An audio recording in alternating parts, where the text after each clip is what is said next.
ako sa inyo. Kasi di ba po ano po, Iglesia ng Diyos po kayo. Opo. Apo, curious lang kuya, ano po ba yung pinagkaiba nyo doon sa MCGI? Kasi yung kay Brother Soriano, Iglesia din daw po ng Diyos yung sa kanila. Then, nung parang medyo naririnig-rinig ko rin po yung teachings ni Brother Soriano, parang parehas lang po sa inyo. Ano po ba yung parang pinagkaiba? Pinagkaiba nyo po yung kay Brother Eli? Marami po kami ng turo na magkaiba talaga, kapatid. Sa kanila po, ang namatay sa kanila si Kristo sa Espiritu. Si Kristo po at ang Jesus ay nagsama lang nung 30 years old. Sa kanila, bawal magpagupit kahit na praso. Sila bawal kumain ng Jollibee. Di ba, kapatid na Gerly? Ikaw ba, Gerly, kumakain ng Jollibee? Bro, favorite ko yun, Jollibee. So maraming mga aral. Marami, kapatid. Maraming malayong-malayo, kapatid. Ang aral po namin sa aral ng mga MCGI. Kaya lang, may mga kaibigan kami sa MCGI. Umakat sila dito eh. Hindi namin pinag-uusapan yung difference. Pinag-usapan namin yung ilang mga punto na nagkakaisa kami. Yun ang sagot ko. Okay po kuya. Kasi minsan may nababasa po ako rito, sabi nila, ex-sitter ka raw po ng MCGI.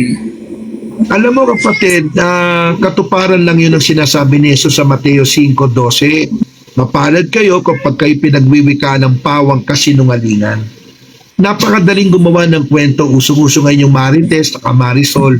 Wala silang maipapakita. Ngayon, hinahamon ko lahat sila. Hinahamon ko lahat ng mga MCGI.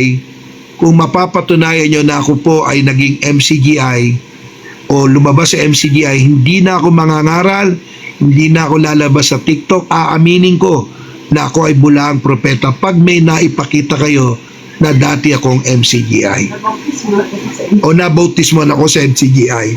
Pero hindi naman lahat, no? Yung mga nagsasabi niyan, Brother Joss, pag hindi nila nailabas sa loob ng 3 buwan, ibig sabihin, sino ang sinungaling, sino ang anak ng demonyo, sino ang palabintangin. Okay ba yun, Joss? Maganda ba yung deal namin, Joss?